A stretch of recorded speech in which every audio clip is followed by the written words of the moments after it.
नमस्कार साथियों, स्वागत है आपका BNK24 यूट्यूब चैनल पे। बहुत बहुत साथियों, आपका आज तय करेगा कि कल आप कहाँ रहने वाले हो। आपके आज के किए गए निर्णय व प्रयास ही आपके भविष्य की नींव रखते हैं, इसलिए सकारात्मक सोच के साथ निरंतर आगे बढ़ते रहें, अपने आप को अपग्रेड करते हैं। साथियों, आज जो कि सेबी पूरी शेयर मार्केट को रेगुलेट करता है उसने आज फ्रंट रनिंग पे बहुत ही ताबड़तोड़ शिकंजा कसा है। आज हम बात करने जा रहे हैं साथियों एक अरिहंत कैपिटल की। कंपनी का नाम है अरिहंत कैपिटल। अल्टीमेटली उनमें एक आशीष कोठारी हैं, एक अमित कोठारी हैं, उन्हीं की धर्मपत्नी है तुम्हारी पत्नी नेहा कोठारी और तुम्हारी हेतल कोठारी। हुआ क्या है साथियों, आज मैं आपको बिल्कुल विस्तार से बताता हूँ। फ्रंट रनिंग का एक भांडा फोड़ किया। पहले आपको मैं फ्रंट रनिंग बताना चाहता हूँ कि फ्रंट रनिंग होती क्या है। देखो साथियों, फ्रंट रनिंग ये होती है, जैसे आपको मैं बिल्कुल लेमन लैंग्वेज में समझाऊंगा। सपोज करो मेरे को किसी फंड हाउस से, है ना, जैसे तुम्हारा डोली खन्ना है या तुम्हारा विजय केडिया है या तुम्हारा और भी राकेश झुनझुनवाला है, जो बड़े बड़े फर्म हाउस हैं, या तुम्हारा म्यूचुअल फंड है, ICICI कोटक है, इनमें अगर कोई मेरा बंदा काम करता है और मेरे को वहाँ की कोई नॉलेज मतलब कोई जानकारी आ जाती है कि ये फंड हाउस जो हैं ICICI या कोटक महिंद्रा बैंक या तुम्हारा HDFC या SBI म्यूचुअल फंड या निपोन म्यूचुअल फंड या जितने भी म्यूचुअल फंड हैं, है ना, मोतीलाल ओसवाल का भी म्यूचुअल फंड है, अगर मुझे ये जानकारी आ जाती है कि ये किसी कंपनी में अपनी पोजीशन बनाना चाह रहे हैं, है ना, या उसमें शॉर्ट करना चाह रहे हैं, तो FNO में कुछ होता है, माने उसने मेरे को आके बता दी कि यार ये म्यूचुअल फंड उस कंपनी में, पर्टिकुलर किसी एक कंपनी में स्टॉक में पोजीशन बनाना चाह रहा है। तो होता क्या है, फ्रंट रनिंग के मैं आपको बिल्कुल लेमन लैंग्वेज में बता रहा हूँ फ्रंट रनिंग कैसे होती है।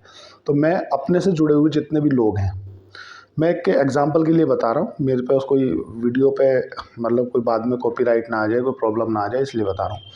मान लो मैं अपने संबंधित जितने भी लोग हैं उन सबको उन कम भाव में शेयर उठवा लूँगा। भाई मुझे मालूम है कि म्यूचुअल फंड उस कंपनी में उस पर्टिकुलर एक स्टॉक को उठाने वाला है, तो जाहिर सी बात है जब वो फंड उस कंपनी में पैसा डालेगा तो उस पर उसका रिएक्शन देखने के लिए मिलेगा। रिएक्शन क्या होगा कि वो स्टॉक के दाम बढ़ेंगे। अगर किसी स्टॉक को 80 रुपये पर चल रहा है और उनकी कोई इंटरनली बात चल रही है कंपनी की और फंड हाउसेस की कि हम आपकी कंपनी में 50,000 करोड़ मतलब 500 करोड़ का या 200 करोड़ का माल उठाएंगे, तो उनने बोला ठीक है, आप 80 रुपये का रेट चल रहा है, आप हम आपको 75 रुपये के रेट से या 85 के रेट से माल दे देंगे। मतलब शेयर, माल का मतलब शेयर, हिस्सा। अब किसी इंटरनली व्यक्ति से किसी ब्रोकर को वो बात पता चल जाती है, तो ब्रोकर ने क्या किया कि आपस के जो लोग हैं या जो भी उससे जुड़े हुए लोग हैं उनको नीचे के भाव पे बड़ी बड़ी पोजीशन बनवा दी। मतलब 1-1 करोड़ का माल 80 रुपये के रेट से 1 करोड़ का माल मतलब 1.25 करोड़ शेयर उठवा दिए। तो जिस समय वो फंड हाउसेस उस शेयर को उठाएगा उसका जाहिर सी बात है रेट ऊपर हो जाएगा। जो 80 रुपये के रेट में आपने माल उठाया, 100 में उठाया, वो 150-200 ऐसे पहुंच जाएगा और ऊपर जाके अपनी पोजीशन बेच दी। इसको फ्रंट रनिंग बोलते हैं। मतलब इनसाइडर इन्फॉर्मेशन इकट्ठा करना किसी भी कंपनी के प्रति कि वहाँ पे क्या चल रहा है और उसको फिर आउट कर देना और उससे फ़ायदा कमा लेने को, इनसाइडर इन्फॉर्मेशन के माध्यम से ही फ़ायदा कमा लेने को ही हम फ्रंट रनिंग बोलते हैं। फ्रंट रनिंग में सेबी ने अभी तुरंत एक कार्रवाई की है जिसमें मतलब एक तुम्हारा अरिहंत कैपिटल है, उसके आशीष कोठारी हैं, अमित कोठारी हैं, उनकी धर्मपत्नी नेहा कोठारी और तुम्हारे हेतल कोठारी, ऐसे करके कुछ 8 लोगों के खिलाफ जो है सेबी ने मुकदमा बनाया। और इन्होंने जो अभी इससे 4 करोड़ और लगभग 82 लाख रुपए कमाए थे उस सबको जब्त कर लिया है, मतलब, और इनकी ट्रेडिंग पे भी बैन लगा दिया है। पाया क्या इन्होंने साथियों, एक इन लोगों के एक संपर्क में था तुम्हारा साथियों एक आदमी, उसका नाम था नीरव सपानी। नीरव सपानी जो था वो Anwar share capital stock broker है, उनके माध्यम से तुम्हारा गगनदीप एक ट्रेडिंग फर्म हाउस है, उसके माध्यम से उनकी जो जानकारी होती थी वो इन लोगों को देता था। कौन? तुम्हारा नीरव सपानी। नीरव सपानी किसे देता था? अमित कोठारी को और तुम्हारा आशीष कोठारी को। इन लोगों को वो इन्फॉर्मेशन देता था, इनके इन्फॉर्मेशन के भी आप पे वो पोजीशन बनाते थे। और जब वो फंड हाउस उसमें माल उठाता था तो फिर ये अपनी पोजीशन बेच देते थे उससे कमाए हुए लाभ को। अब जब तक ये करते क्या थे कि जो इनसे जुड़े हुए सभी लोग थे, इनके चाचा ताऊ रिश्तेदार या मतलब जो भी, उन सब में पोजीशन बनवाते थे, क्योंकि भाई ब्रोकर है, सब ब्रोकरशिप है इनके पास में भाई अरिहंत कैपिटल के, तो एक में बनाएंगे तो पैन कार्ड ट्रैक हो जाएगा। जब वो 10-12 लोगों में डिवाइड होके पोजीशन बनती थी तो वो पैन कार्ड इतना क्लोजली ट्रैक नहीं हो पा रहा था। लगभग 5 साल से ऐसा कुछ चल रहा था। अब सेबी ने ऐसे को बहुत ही माने क्लोजली ट्रैक किया और सेबी ने उन लोगों को पहले जांच की, बहुत सी उनकी कॉल रिकॉर्डिंग देखी और सेबी ने कॉल रिकॉर्डिंग में पाया कि ट्रेडिंग टाइम पे वो एग्जैक्ट टाइम और एग्जैक्ट चीज़ बताता था। कौन? ये तुम्हारा जो नीरव सपानी था। किसे बताता था? तुम्हारा कोठारी जी को, जो अरिहंत कैपिटल के वे हैं। अब तुम्हारा एक गगनदीप है, गगनदीप के एडवाइजरी करके है ना, कंसल्टेंसी सर्विसेज है। इनके जो ऑर्डर वगैरह होते थे या आने वाले क्या स्टेप लेने वाले हैं, इस तरह की जो इन्फॉर्मेशन है वो इनको देता था। वो उसी के व्याप पे ट्रेडिंग करते थे और फिर उससे बड़ा पैसा कमाते थे। तो सेबी ने, देखो सेबी क्या है कि इस पूरी मार्केट को रेगुलेट करता है और मार्केट को रेगुलेट करने के आधार पर तो वो देखती भी है, नज़र रखती है किस पैन कार्ड से ज़्यादा ट्रेडिंग हो रही है। और ख़ासकर जो ब्रोकर होते हैं, जैसे मैं भी एक सब ब्रोकर हूँ, तो मेरे को इन सब चीज़ों की मैं तो सब चीज़ एक नंबर में करके चलता हूँ, मैं कोई ऐसा काम नहीं करता हूँ। पर मतलब ऐसा इनसाइडर इन्फॉर्मेशन के माध्यम से फ्रंट रनिंग की जाती है।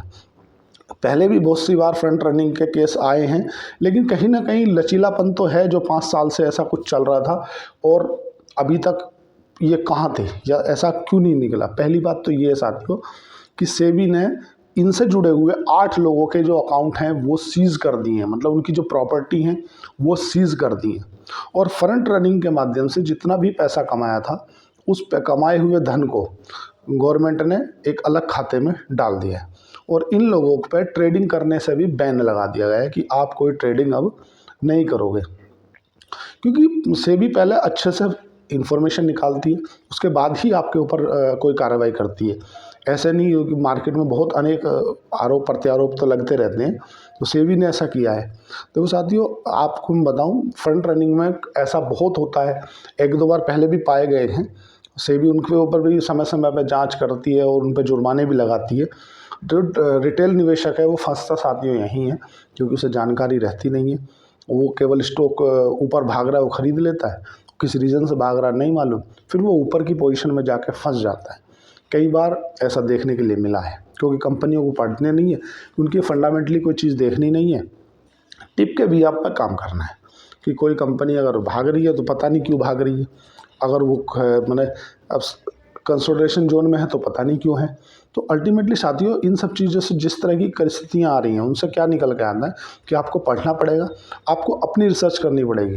जिस तरह से ये अभी हो रहा है तो देखो बहुत और भी बहुत हो रहे होंगे, जब ये ऐसा मामला सामने आया तो और भी होंगे। तो आपको क्या करना है, आपको बहुत ही समझदारी से, सावधानी से, अपने आप की रिसर्च के साथ किसी अच्छे व्यक्ति, अनुभवी व्यक्ति की मार्गदर्शन में, जो आपका फाइनेंशियल एडवाइज़र हो वो अनुभवी व्यक्ति होना चाहिए और अच्छी खासी इस मार्केट में पकड़ रखने वाला व्यक्ति होना चाहिए।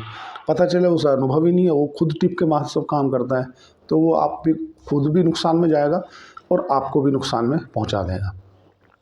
अब साथियों देखो, आज अभी 2 दिन का जो माहौल है वो कहीं ना कहीं उथल पुथल बाहर रहा और बाज़ार 2 दिन लगातार हरे सेशन में रहा और बंद जो हुआ तो कम से कम सुकून भरी नींद तो आएगी तुम लोगों को। अब बात क्या है साथियों कि आने वाले जो 3 दिन है, कल NSDL की जो साइड है वो थोड़ा